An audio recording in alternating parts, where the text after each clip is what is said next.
vous invite ce matin à lire avec moi un texte et puis je vais vous demander juste de vous tenir debout pour la lecture. Après, vous allez vous rasseoir. Vous allez vous rasseoir après. C'est dans le Nouveau Testament. On va pas entrer dans le débat parce qu'il y a certains qui disent Matthieu, c'est pas encore dans le Nouveau Testament jusqu'à ce que Jésus meure, parce que l'alliance, la nouvelle alliance, c'est le Seigneur qui va l'introduire, mais on n'est pas là dans les débats qui n'y produisent rien du tout. Alors, Matthieu chapitre 14, nous sommes dans le Nouveau Testament. Si vous avez trouvé, donnez-moi un amen bien sinon. Amen. À partir du verset 21. Nous lirons à partir du verset 21 jusqu'au dernier verset, Matthieu chapitre 14. Quelqu'un est avec moi? Amen. Merci. Je lis pour vous. La Bible déclare, ceux qui avaient mangé étaient environ 5000 hommes, sans les femmes et les enfants. Aussitôt après, Jésus obligea les disciples à monter dans la barque et à passer avant lui de l'autre côté pendant qu'il renverrait la foule. Et quand il l'y renvoyait, il monta sur la montagne pour prier à l'écart. Et comme le soir était venu, il était là seul. La barque, déjà au milieu de la mer, était battue par le flot, car le vent était contraire. Quelqu'un dit après moi, le vent était contraire. Le vent était contraire. Aidez-moi, dis-le bien. Le vent était contraire. Le vent était contraire. Tu peux encore le répéter une fois. Le vent était contraire. Le vent était contraire. C'est très important, il faut le souligner, le vent était contraire. À la 4e veille de la nuit, Jésus alla vers eux, marchant sur la mer. Quand les disciples le virent marcher sur la mer, ils firent troubler et dirent, c'est un fantôme. Et dans leur frayeur, ils poussèrent des cris. Jésus leur dit aussitôt, rassurez-vous, c'est moi, n'ayez pas peur. Pierre lui répondit, Seigneur, si c'est toi, ordonne que j'aille vers toi sur les eaux. Et Jésus dit, viens. Pierre sortit de la barque et marcha sur les eaux pour aller vers Jésus. Mais voyant que le vent était fort, quelqu'un dit après moi, le vent était fort. Le vent était fort. Plus fort que ça, le vent était fort. Le vent était fort. Et vous pouvez le souligner aussi. Il eut peur. Et comme il commençait à foncer, il s'écria, Seigneur, sauve-moi. Aussitôt Jésus étendit la main, le saisit et lui dit, homme de paix de foi, pourquoi as-tu douté? Et ils montèrent dans la barque.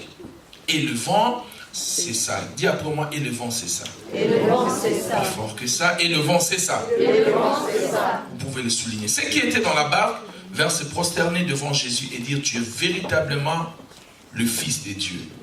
Tu es véritablement le Fils de Dieu. Tu as payé le prix fort, tu as quitté le ciel et tu es venu sur la terre pour nous sauver. Merci Seigneur Dieu de gloire pour cet après-midi qui restera inoubliable pour certaines personnes. Parce que tu vas transformer le restant de leur vie à travers ta parole.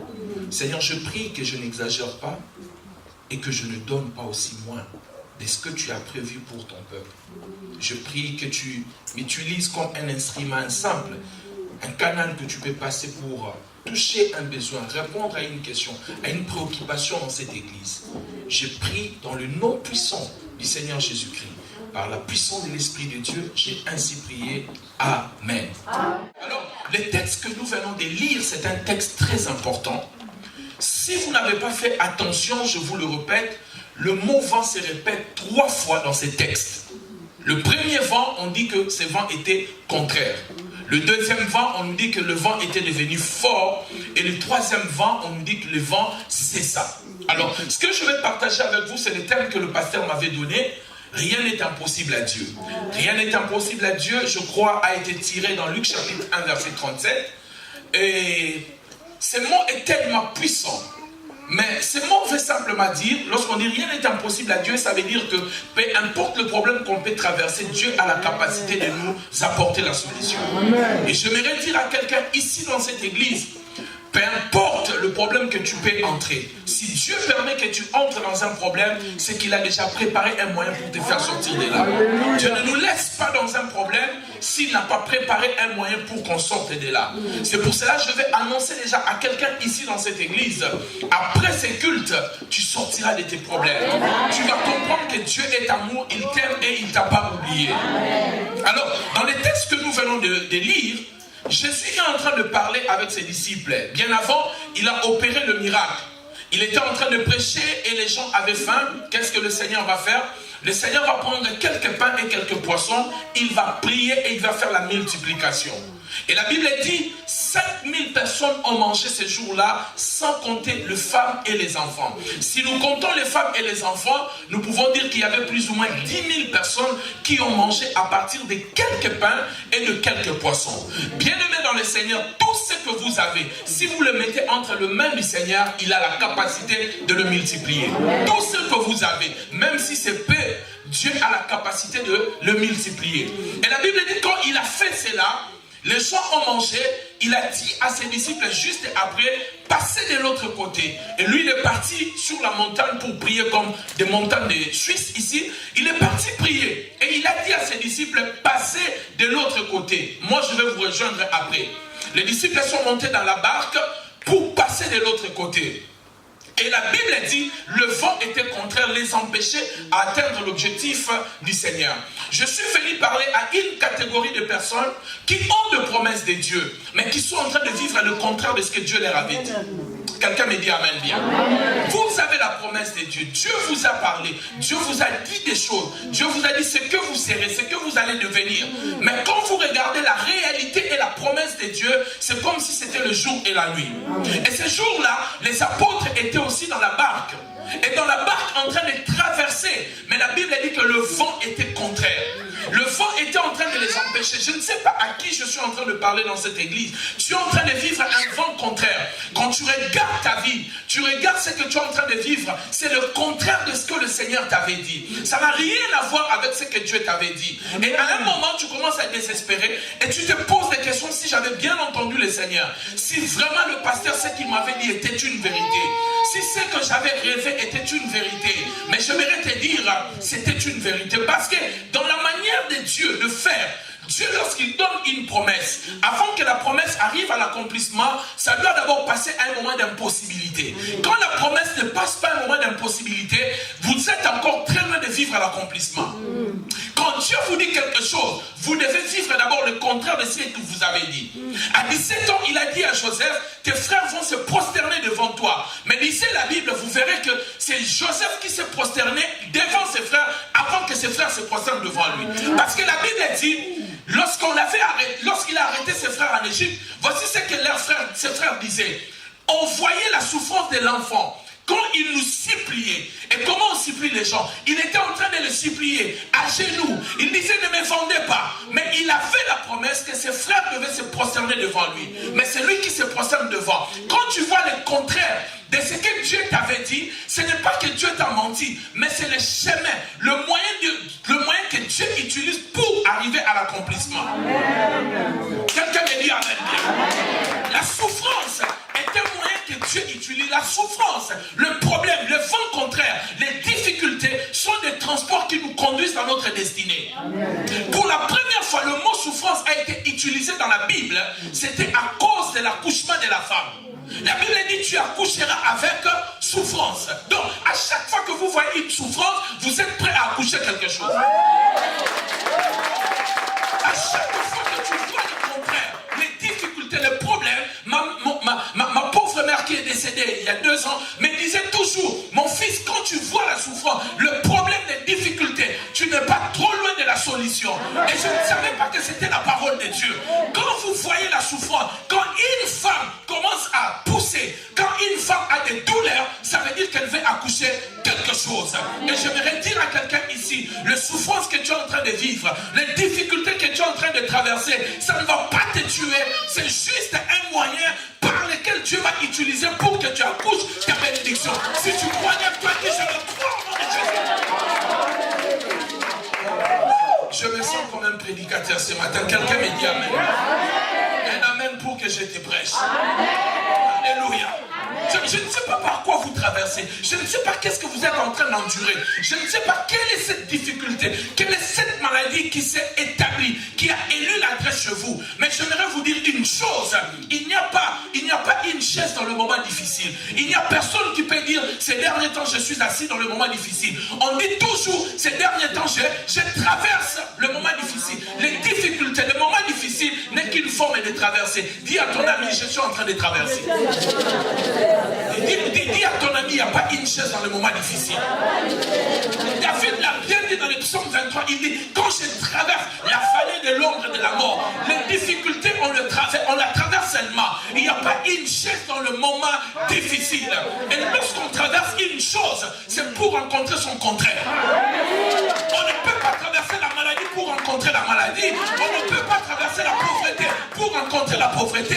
On ne peut pas traverser le problème pour rencontrer le problème. Ce que tu traverses maintenant, si c'est une maladie, si c'est un problème, si c'est une difficulté, c'est pour rencontrer son opposé. Dis à ton ami, je ne fais que traverser. Dis-lui, je ne fais que traverser. Je t'entends pas bien, dis-lui, je ne fais que traverser. Et les disciples étaient en train de traverser. Pendant qu'ils étaient en train de traverser, le vent était tellement contraire. Ça les empêchait d'aller vers l'objectif de Dieu, vers leurs promesses. Qu'est-ce qui est en train de souffler sur toi? Quand je suis rentré à Kinshasa avec mon épouse et les enfants il y a 7 ans, le Seigneur nous a montré 2 visions qui se suivaient et nous avons compris qu'on devait partir de manière imminente à Kinshasa. On a vu dans une vision l'horloge qui était 5 heures et on devait partir voyager à 6h30. Je me suis réveillé, j'ai dit à ma femme, nous sommes en retard, préparons-nous pour partir. Et quelques mois après, nous voyons les mêmes rêves, mais l'horloge était 6h et il nous restait 30 minutes pour voyager.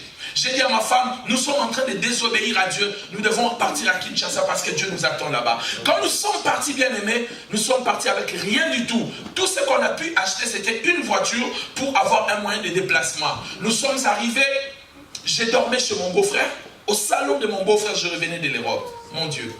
Alléluia. Amen. Je voyais la pitié de ma femme quand ma femme me regardait. Ma femme dit, ça c'est quel genre de mari qui m'amène dans ma famille et dormir au salon de mon frère. Si c'était même le grand frère, on peut comprendre, mais le petit frère. Quelqu'un me dit amen bien. Amen. Un jour, on a passé la nuit dans la voiture parce qu'il faisait tellement chaud, il n'y avait pas d'électricité et on a passé la nuit dans la voiture avec notre fils, notre 3e fils. Quelqu'un me dit amen bien. Amen. Mais je savais que Dieu avait parlé. On avait la promesse de Dieu. Mais le vent était contraire. Cela nous empêchait, cela nous combattait. Les difficultés venaient. Ma femme a eu envie de rentrer. Ma femme a dit, je suis fatiguée, il faut qu'on rentre. J'ai dit à ma femme, nous sommes dans la volonté de Dieu. Nous sommes en train de poursuivre la volonté de Dieu. Et les difficultés ne peuvent pas vaincre les promesses de Dieu. Amen. Quelqu'un me dit amen bien. Amen. Dans moins de 7 ans, le Seigneur nous a donné les centiples de ce qu'on avait en Europe. Amen. Dans moins de 7 ans, on avait ouvert 3 entreprises. Dans moins de 7 ans, on est passé des gens qui dormaient dans un salon et vivre dans un hôtel particulier. Pas pour le loup, mais on a construit. Parce que quand Dieu parle, il accomplit ses promesses. Amen. Les difficultés ne peuvent pas t'arrêter. Les difficultés, c'est une forme d'intimidation. Vous savez, un chien, quand il est en face de vous, il aboie. Plus vous allez courir, lui, il va vous suivre. Si vous résistez, il va partir. C'est pour cela que la Bible dit, résistez au diable. Il fuira loin de vous. Dieu sait, c'est lui qui l'a créé. Il sait qu'il ne supporte pas la résistance. La Bible dit qu'il cherche qui dévorer. Parce que quand on cherche, c'est-à-dire on ne trouve pas. Les diables vous cherchent parce qu'ils ne vous trouvent pas. Amen. Donnez-moi un amen pour que je Ils étaient en train de traverser. Amen. Et les vents étaient contraires.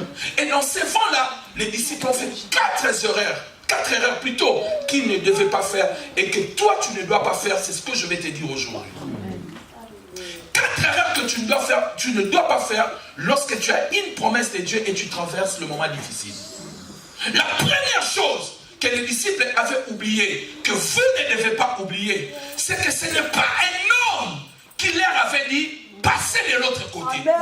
C'était Jésus qui leur avait dit passez de l'autre côté. Quelqu'un me dit amen.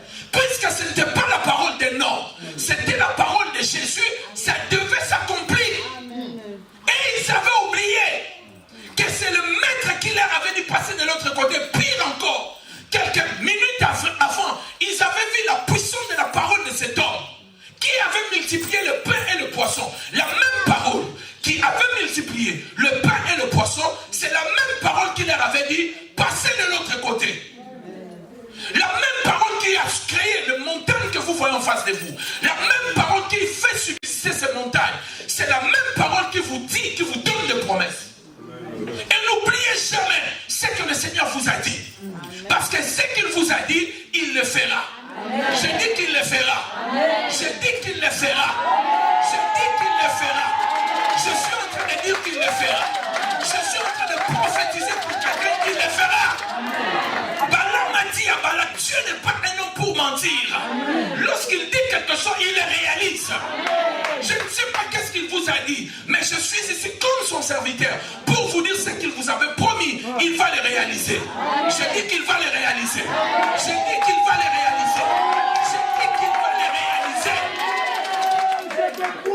Au commencement, ce n'est pas Dieu créa. Au commencement était la parole. Et la parole était Dieu. Dans Jean chapitre 1, la Bible dit au commencement était la parole.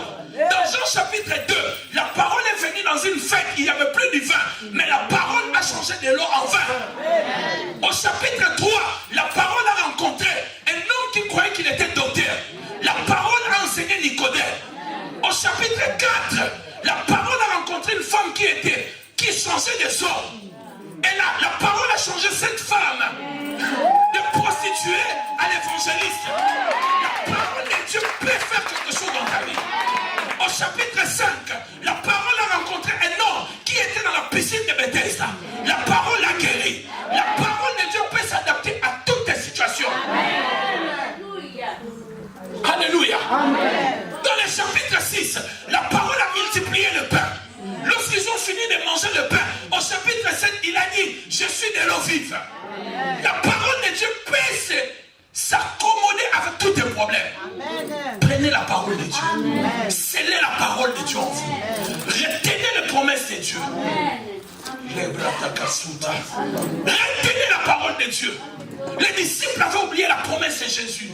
Ils avaient oublié, ce n'était pas un homme qui leur avait dit passer de l'autre côté. Il est vivant. Pourquoi tu perds? Les disciples dans le bateau ont commencé à trembler. Ils ont commencé à avoir peur. Vous savez que la peur n'est pas naturelle. La première fois que l'homme a eu peur, c'était à cause du péché. Lorsqu'il a péché, Dieu lui a dit, où es-tu? Il a dit, j'ai peur, je me cache. Lorsqu'on a une bonne relation avec Dieu, on ne peut pas avoir peur. Ne craignez rien. Le mot ne craint rien se répète 365 fois dans la Bible. C'est-à-dire du 1er janvier au 31 décembre, Dieu te dit, ne crains rien. Dis à ton voisin, je ne crains rien. Le Seigneur est avec moi. Je n'ai pas peur de problème. La Bible dit ceci. Mon juste vivra par la foi. S'il se retire, mon âme ne prend pas plaisir à lui. Il n'y a pas des armes dans le combat spirituel, des armes pour protéger les dos. Toutes les armes, selon Ephésiens 6, c'est pour attaquer. Quand tu tournes pour fuir, le diable va t'abattre. Dis au diable, je suis là, je ne veux pas fuir. Quelqu'un me dit amen. Un moment, le diable est venu dans ma maison. Notre fils est né avec ma femme, ça ne passait pas. La guerre pas possible. Une guerre qu'on ne comprenait pas. Je me suis levé, j'ai dit au diable, tu ne mettras pas ta main dans ma maison. Je t'ordonne au nom de Jésus de quitter et de partir. Amen. Et Dieu nous a réunis encore. Bien-aimés dans le Seigneur, la parole elle est puissante. Amen. Elle est puissante. Amen. Si vous croyez à la parole de Dieu, croyez aux promesses de Dieu, croyez à ce que Dieu vous a dit. Qu'est-ce qu'il vous a dit? Qu'est-ce qu'il vous a promis? J'ai la foi d'un enfant. Quand Dieu me dit quelque chose, je crois. Je crois même si je le comprends. La foi ne consiste pas à comprendre Dieu. Je rappelle, je dis la foi ne consiste pas à comprendre Dieu. La foi consiste à croire Dieu même quand on ne le comprend pas. Quand Dieu parle, tu ne comprends pas, mais tu crois. Marie n'avait rien compris. Tu vas tomber enceinte. Comment? Mais à la fin, je suis ta servante, que ta volonté soit faite. La foi, c'est croire Dieu même si on ne le comprend pas. Beaucoup de gens cherchent à comprendre Dieu et ils passent à côté des promesses de Dieu. Comment ça va se faire? Comment ça va commencer? Lui, il t'a pas dit de comment, il t'a dit de croire seulement. Et si tu crois, tu verras sa gloire. Amen. La première erreur, ils avaient oublié que ce n'était pas un homme qui leur avait dit passer de l'autre côté.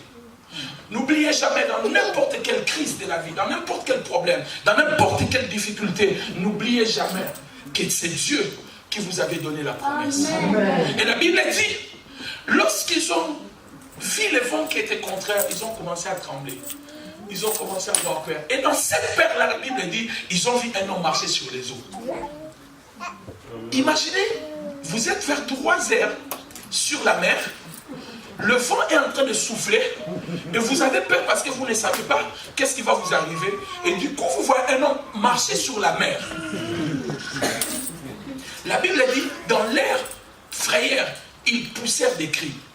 Amen. Une fois encore, ils étaient avec Jésus dans le bateau, dans Marc chapitre 4.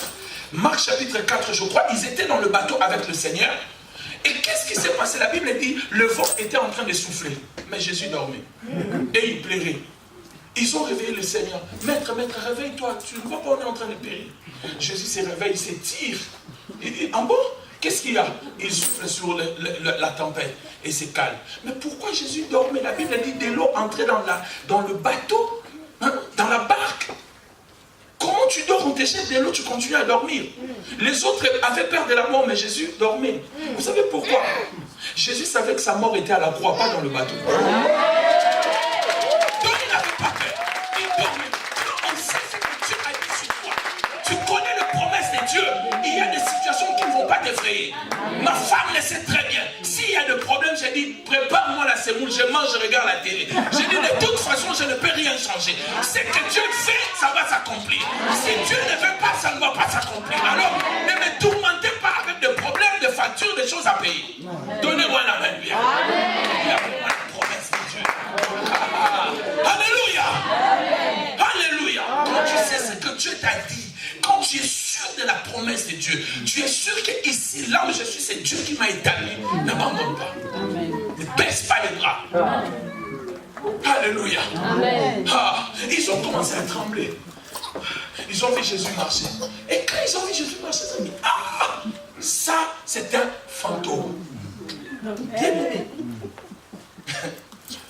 Beaucoup de gens pensent connaître Dieu, mais ils ne connaissent pas Dieu.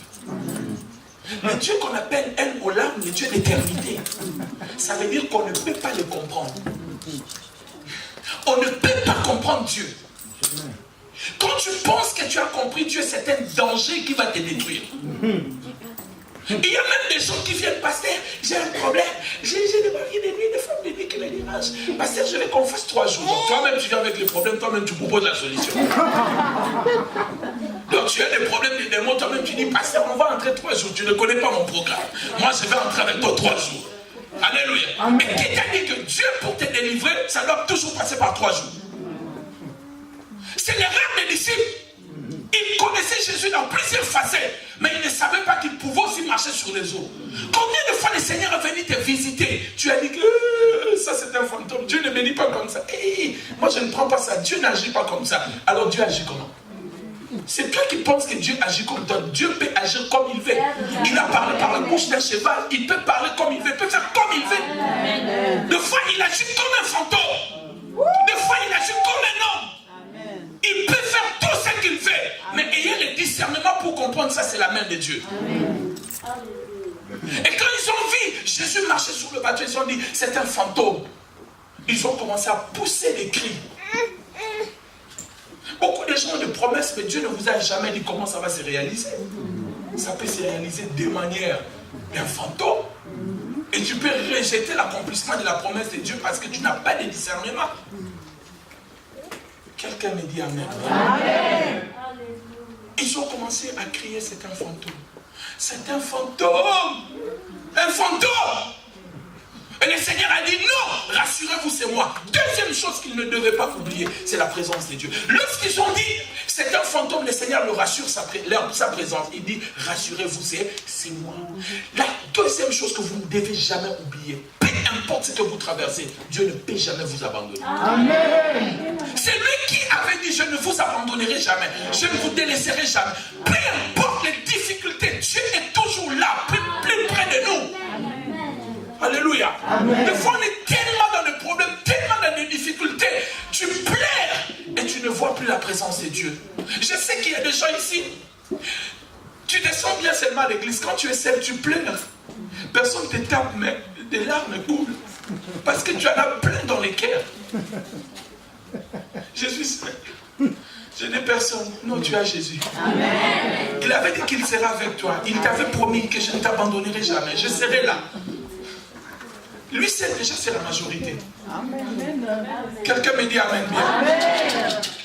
La présence de Dieu. Quelqu'un dit après moi la présence de Dieu.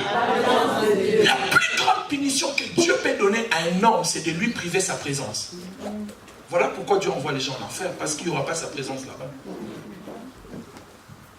Ah, je sais que quelqu'un me dit, mais non, l'islamiste a dit, même dans les séjours de mon Dieu, oui, ça c'est l'omniprésence de Dieu, il peut être partout. Mais la présence de l'atmosphère de Dieu, tu ne le trouves pas en enfer.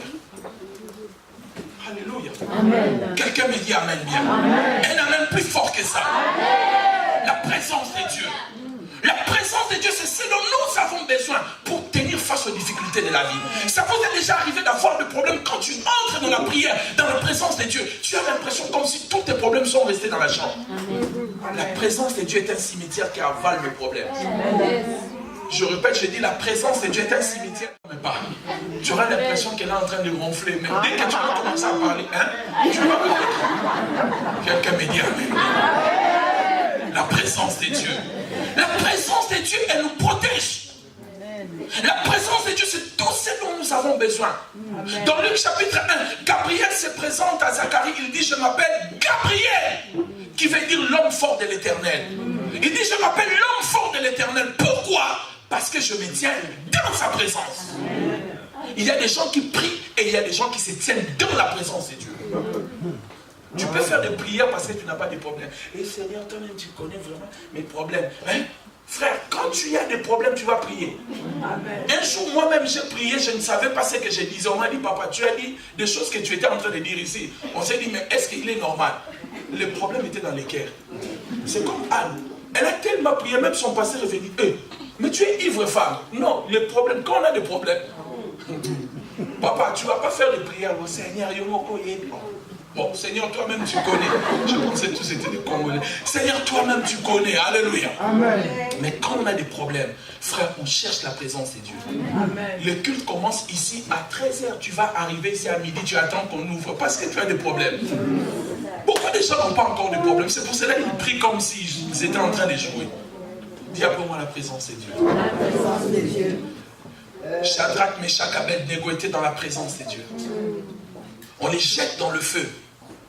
Mais comme Jésus était là, Dieu était là, la présence de Dieu les a couverts.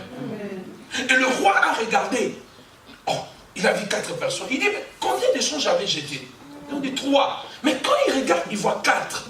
Il dit, bon, faites-moi sortir ces gens. Lorsqu'il sort, il voit 3 personnes. Le roi est devenu fou. Il dit, mais qu'est-ce qui se passe? Pourquoi Dieu, la 4e personne ne sort pas? Parce que lui, il attend toujours dans le moment difficile. Amen. Il dit, si on vous jette encore, je vais vous couvrir de ma présence. Qu'est-ce que je vais te parler? Lorsqu'on le fait sortir, la Bible dit, les gens qui les avaient jetés étaient déjà consumés par le feu. Mais quand ils sortent du feu, la Bible dit, même leurs vêtements n'étaient pas brûlés. Amen. Vous savez la chose qui a été brûlée? Qui est le fil du roi. Le fil que le roi les avait attachés qui était brûlé. Quand le diable cherchera à te détruire, il ne prendra seulement ce qui est à lui, pas ce que Dieu t'a donné. Il ne peut pas détruire ce qui est à Dieu. Jésus a dit, le diable est venu vers moi, il n'a rien trouvé de lui, et il a fait quoi? Il est parti. Quand il viendra vers toi, il ne prendra que ce qui lui appartient, pas ce que Dieu t'a donné.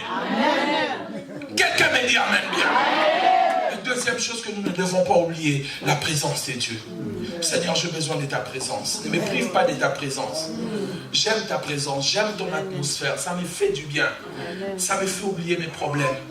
Ça me rassure que tu es avec moi. Et tu ne m'as pas oublié. Un homme, le Seigneur lui avait dit, à chaque fois que tu mettras un pas, tu verras un autre pas pour signifier que je suis avec toi. À un moment, cet homme marchait, ne voyait qu'un seul pas. Il a crié, Seigneur, tu m'as abandonné. Et le Seigneur a dit, je ne t'ai pas abandonné. Maintenant, tu es en train de marcher sur les épines. Ton pied ne peut pas être posé sur les épines. C'est pour cela, j'ai mis mon pied et ton pied, et dessus, tu ne vois qu'un seul.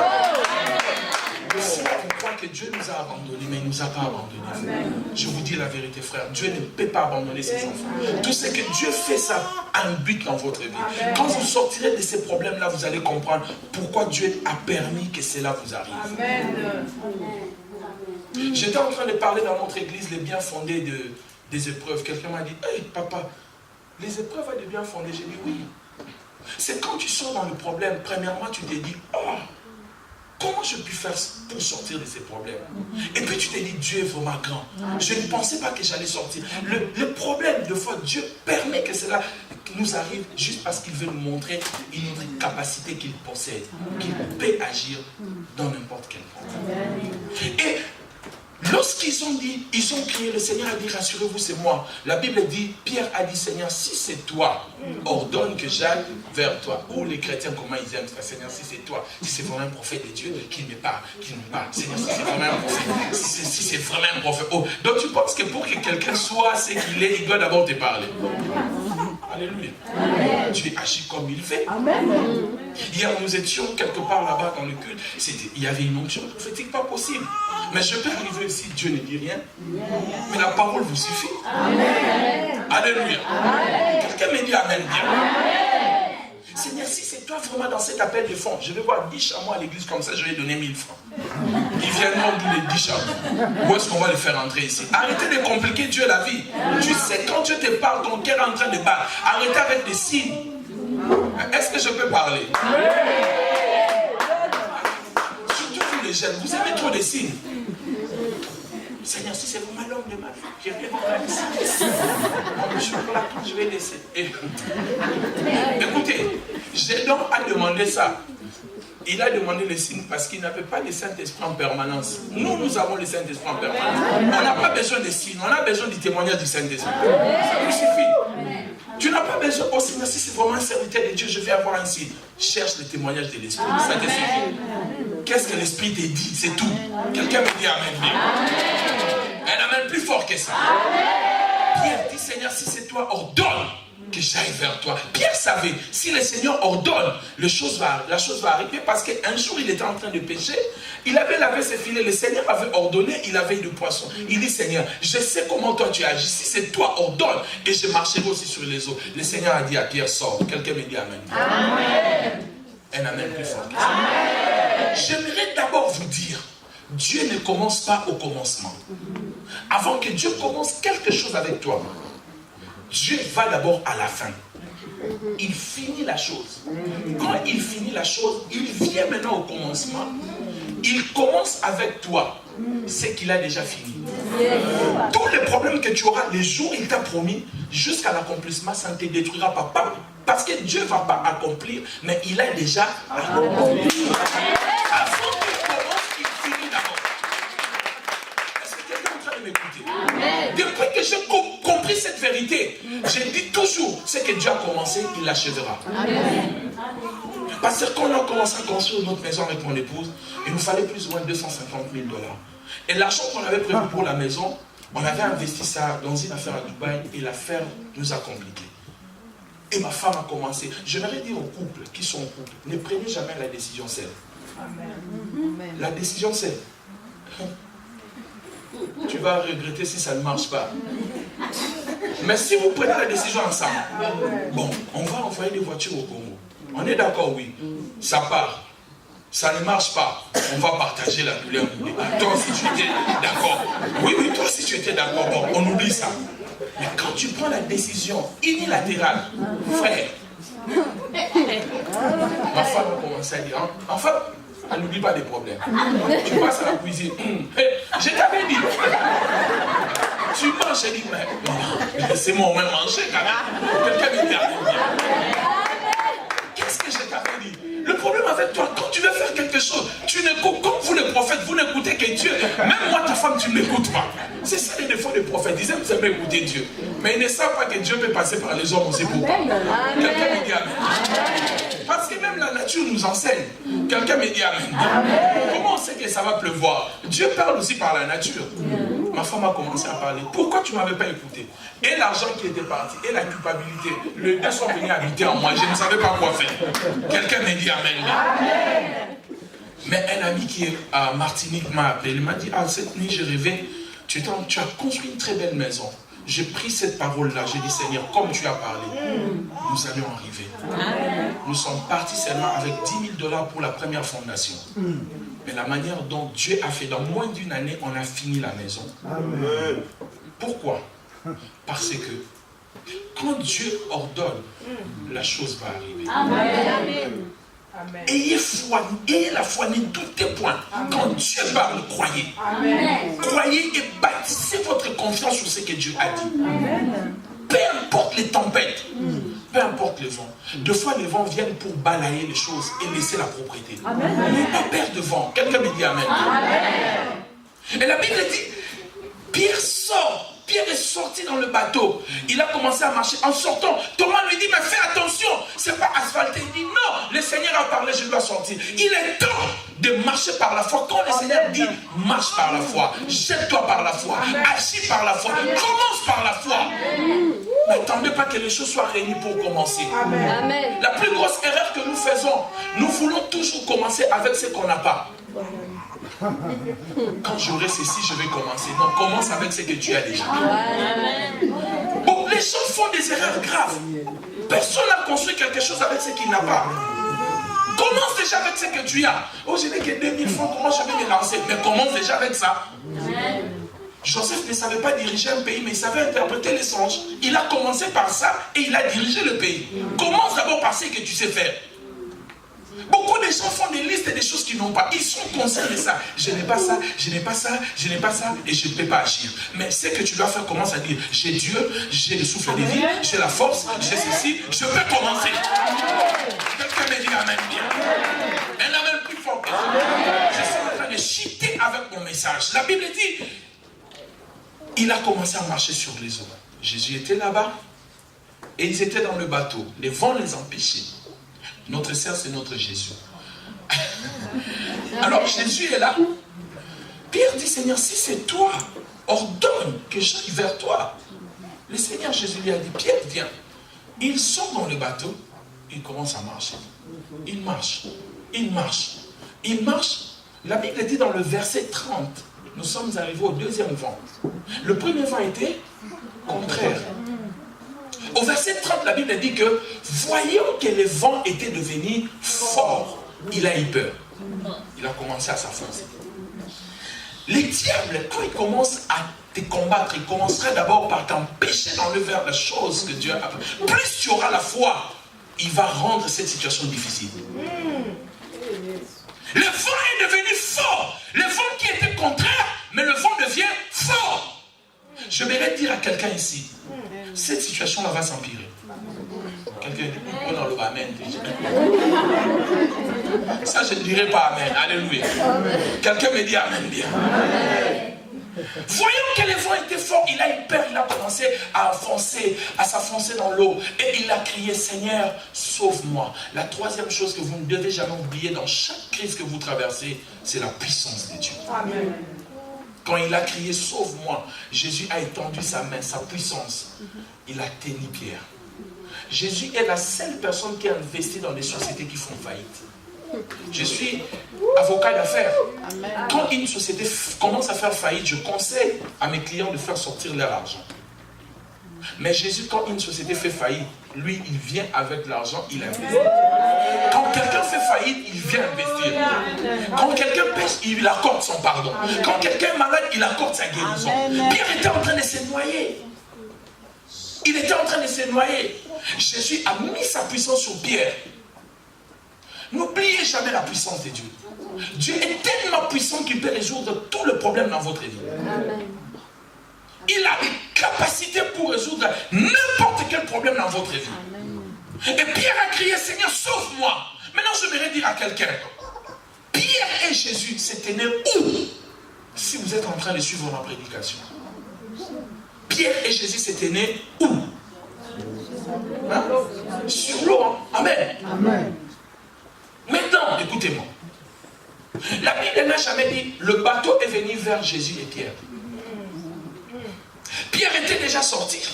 Il avait déjà marché. Il était déjà tout près de Jésus parce que Jésus avait sa main tendue la main pour tenir Pierre. On n'a jamais dit que le bateau est parti vers eux. Mais on a dit que Pierre et Jésus sont partis vers le bateau. Mais la question est celle de savoir comment ils ont fait pour aller dans le bateau, Pierre et Jésus. Qu'est-ce qu'ils ont fait? Sur le même eau où Pierre Pierre s'est noyé parce qu'il était seul. Quand Jésus l'a tenu dans la main, il ne pouvait plus se noyer. Le même problème qui te dérange, c'est parce que tu veux être seul. Mais si tu donnes ça au Seigneur, tu donnes ta main au Seigneur, dans le même problème, le Seigneur peut te tenir et marcher dans le même problème, dans les mêmes difficultés, parce que tu es avec lui. Quelqu'un me dit amen bien. Un amen plus fort que ça. Je dis un amen bien. Pour que je te prêche. Donnez vos problèmes au Seigneur. Il a dit, venez à moi, vous tous qui êtes fatigués et chargés, je vous donnerai le repos. Prenez mon joug, car mon joug est léger. Tu n'as pas besoin de porter tes problèmes seuls. Allez vers Jésus, donnez vos problèmes à Jésus. Il est capable. Alléluia. Quelqu'un me dit amen. Il n'y a aucun problème, mon cher ami, où tu peux entrer sans pour autant que le Seigneur puisse te faire sortir. Lazare était dans le tombeau, mais Jésus l'a dit, sors dans le tombeau, il était sorti. Joseph était jeté dans le puits, le Seigneur l'a tiré du puits. Daniel était dans la fosse au lion, le Seigneur l'a fait sortir de la fosse au lion. Les enfants d'Israël étaient en Égypte, le Seigneur les a fait sortir de là. Il n'y a aucun endroit où tu peux entrer sans que Dieu puisse avoir la puissance de te faire sortir de là. Donnez-moi la main. Je ne sais pas où tu te trouves, que tu sois dans une forêt équatoriale, qu'on puisse t'enterrer, je ne sais pas moi dans quel cimetière. Aujourd'hui, la puissance de Dieu est ici pour te faire sortir de là. Si tu crois, dis amen, c'est mon Dieu. Alléluia. Amen. Il n'y a aucun endroit. Si tu sais que tu n'abandonneras pas. Jésus, de toute sa vie, maman, il n'a jamais acheté la tombe. À l'époque de Jésus, lorsque les gens naissaient, achetaient aussi leur tombe. C'était des sépulcres familiales. Jésus n'a jamais acheté la tombe. Vous savez pourquoi? Il savait qu'il n'allait pas rester là-bas. Il n'avait pas besoin de ça. Il savait que c'est pour 3 jours, mais je n'ai pas besoin de ça. Quelqu'un me dit amen. Amen. Un amen plus fort que ça. Amen. Je vais finir mon message. Je vais arrêter mon message par là. Bien-aimés dans le Seigneur, je ne sais pas dans quoi vous traversez, dans quoi vous êtes. Dans quoi vous êtes en train de traverser, dans quelle situation vous êtes en train de vivre. Et la Bible dit, lorsque Pierre et Jésus ont commencé à marcher, ils ont marché sur les eaux et ils sont arrivés dans le bateau.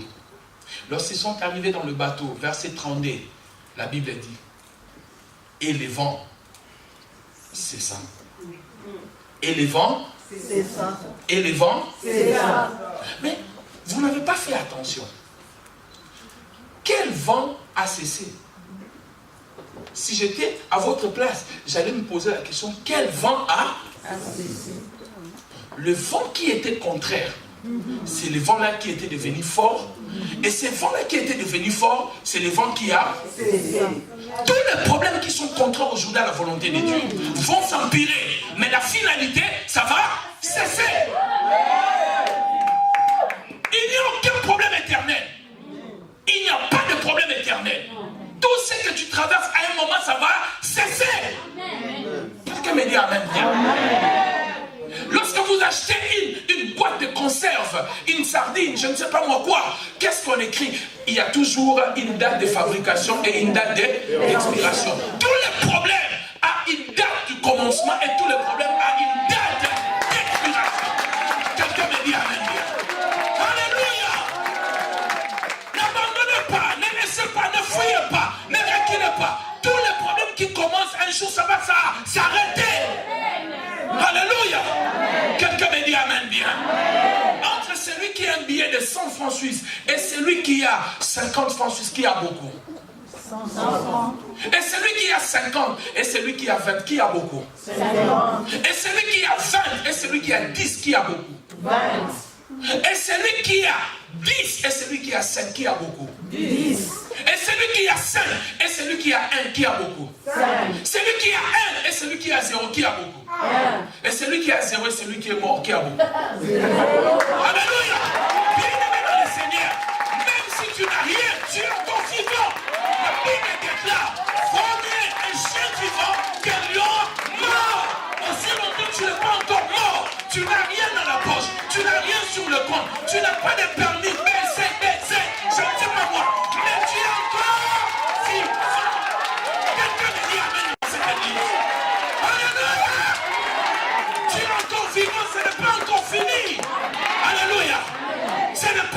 fini. Dis au diable, dis à ton voisin, Dieu n'a pas encore fini avec moi.